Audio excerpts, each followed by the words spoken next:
It's an annual event for older adults and caregivers. On this episode, find out what's in store for this year's Live Well, Age Well Expo. Whether you live in or just love Johnson County, Kansas, JoCo on the Go has everything Johnson County. Here's what's happening and what's coming up in the community you call home. Thanks for joining us for JoCo on the Go. I'm your host, Teresa Freed, a Johnson County resident and employee of Johnson County government. Johnson County Park and Recreation District's 50-plus program is hosting the annual Live Well, Age Well Expo. Lots of booths and educational presentations. And to talk more about what you can expect, we have with us several guests here today. We have Michelle Alexander with JCPRD, Donna Gomez, who's one of the presenters this year, and Ann Phelan, a volunteer and participant of the event every year. Thank you guys for joining us here for the conversation. Thanks for having us. All right. Well, just to start us off, Michelle, not everybody's going to be familiar with this event, so just tell us what exactly it is. Absolutely. So we've been doing this event for many, many years, and what people can expect is to be able to come in and peruse a large space that's full of vendor booths, and they are both private businesses, service organizations, as well as many of our county agencies that provide services, programs, and a variety of opportunities for older adults to live well and age well. And then in addition to that, we have our vendor area. We also do a variety of educational and fun presentations throughout the day. We do some bingo to help provide an opportunity for all of our attendees to win some great prizes. And Michelle, do you want to highlight some of the presentations? What will people be learning about this year? Absolutely. So we have 4 presentations this year. The first one is going to be done by Mary McMurray, who is the museum director for the Johnson County Museum. And her presentation is Past, Present, and Future. So she's going to tell us a little bit about how the Johnson County Museum came about. And then we also have Donna Gomez, who is here today, that's going to do Spot the Fish, which is email security that we can all use. So some tips and tricks on how to stay safe when you're opening your emails, what to click on, what not to click on. And then we also have a presentation that's LGBTQ plus, what's up with all those letters. So just an opportunity for people in the community to learn a bit more about what all those letters mean, learn more about the LGBTQ community, have the opportunity to ask questions and learn in a safe space there. And then we also have Dennis Patton, who's with Johnson County K-State Extension Office, and he's going to do a container gardening presentation. His presentations are great. He's always a highlight for sure for people to come see his presentations. And we neglected to talk about probably the most important thing so far, and that's when is this and where is it? So it is a week from this Wednesday. It's going to be on Wednesday, September 14th. At the Arts and Heritage Center, which is 8788 Metcalf. So it's about 87th and Metcalf. And it starts at 10 o'clock and goes until 3 o'clock. All right, perfect. And you've participated in this event and also volunteered. So tell us a little bit about what you enjoy about this. What are your favorite things? When I first started attending the Live Well, Age Well event, I kind of looked at it. I started as a volunteer. I had a corporation that I worked for that was very generous with some time for community service. So I saw it as a way to help my county and folks that I knew that were a part of Park and Rec. But then when I saw what was really presented, I looked at it more several years ago as something that would help me possibly find information or helpful services for my in-laws, my parents that were older. But more and more, I see that it's a great way to find out what's there in the community, who our supporters are of our Park and Rec, and what kind of things that they actually have available for us. I was surprised to find everything from phone calls to the state being provided, information there, as well as funeral homes that were providing information to maybe share more information about cremation and things with people, all, A to Z. can you kind of give us the lay of the land? And when somebody walks into the room, like, are you just going table to table and gathering information? Are you going into rooms during presentations, or what does it look like? It's very nice because you probably will be greeted by a Park and Rec employee or a volunteer that's going to make you feel welcome, feel like you should be there. It's not like it's a big secret thing and you're only one of hundreds that are there and they don't care. They do want to welcome you. And you're provided with a layout of the land, just like you said, a map that'll show you who's there for the day and their company names or their services names, a little bit about that. It'll also tell you which presentations are going to happen when. So a lot of those presentations happen throughout the day. You can stay for all of them. You can just come back and forth for the ones you want. It's very easy to come in and out of. All right, that's perfect. And Michelle, when people come to this event, it's free, is that right? So it's really open to anybody in the community. Absolutely, it is free. And when people come in, there's going to be tables set up in the event space at the Arts and Heritage Center. So that will be an area where all of our main vendors are, where you can just peruse table to table. You can have one-on-one conversations with the businesses that are there, whoever the representative is there, pick up information as you go. We will have event bags for the first 300 attendees there. We'll have specific bags that will include some of our sponsor information, as well as a free pass to get into the Johnson County Museum, which is good for that day, which is a great value and a great opportunity for people to, while they're spending their whole day there at the Arts and Heritage Center, they can go see the museum as well. And then we also have the library is going to have a space dedicated just to them, where people can sign up for a library card. They can learn how to access the online book system. I think it's called Libby is what it's called. And just sign up for book discussions, learn about genealogy and all the programs that the library has to offer as well. This year's a little bit different than the last couple of years.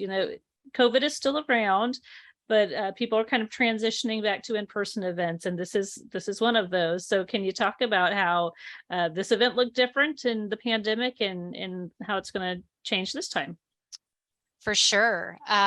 We're very excited to be back in person again this year.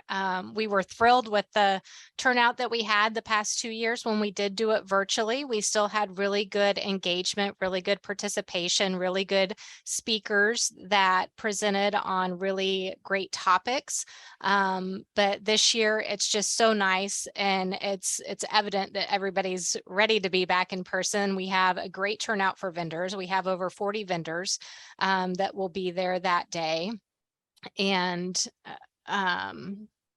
so between that and the speakers that we have that will be there in person, and just to be able to be around each other and just see each other once again and have that one-on-one interaction is just really going to be fantastic. All right. And so during this event, one of the presenters is going to be Donna Gomez, who has been on this podcast before talking about a very important subject, and that's cybersecurity. I think the last time we had talked about it, we had a conversation. I was getting great tips. Our listeners were getting great tips. And then like a week later, I was the victim of of identity theft. And so I had to go back to her and say, all right, remind me, what am I supposed to do? So very good information. So hopefully the listeners will take notes and will do what I did. So anyway, Donna, if you want to talk a little bit about what the listeners or the attendees rather can get out of your presentation. Yeah, because just everybody, just like you said, everyone's a potential target for an attack. And, especially for seniors and anyone who takes care of seniors, we have aging parents. We have people who are slowly going into these memory issues that they become these targets of attack. So we want to take the time to talk about this way that, you become a victim, and email is one of those easy ones. And then also with the texting and everything else, and giving the samples for it. And it's not just talking about, hey, you get this, don't click on it. It's what you do after that. So we're going to talk about the anatomy of a fish and then what you can do when you spot it, and then what you do next, get some confidence on what to do with the next step. What are a few helpful tips that you might impart on our listeners as a preview again to the actual full presentation? The most important thing is that everyone needs to know is that you can trust your gut. Just go with that. And everybody is a target. Everyone at some point is going to be a target of a scam, whether it's by email, by phone, or by text. So anyone can click on a fish. Even I can do it. So it's okay. You're going to be a victim. So don't be afraid to tell somebody that it's happened to you. So that's why it's important to let somebody know this has happened. And then let's talk about what you're going to do now that you've clicked or, that you've been a victim. So let's help recover.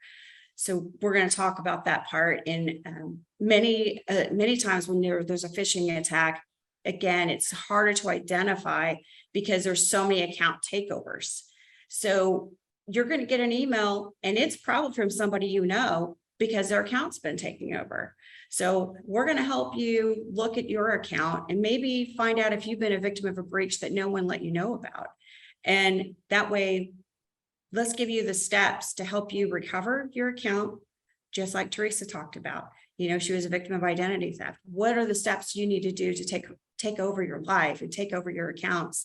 So that way you can get alerts and kind of take back your ownership of things. And it seems like time is just of the essence there. I mean, when it happens, you feel so panicked. You're questioning, what do I do next? But really, most important thing is, reporting what's happened doesn't necessarily mean that, someone's going to get arrested for that crime, but Right. it can protect you from further victimization. So that's really important. So hopefully you'll have a great crowd for that presentation. Like I said, they'll be taking some notes and leave better prepared should that happen to them.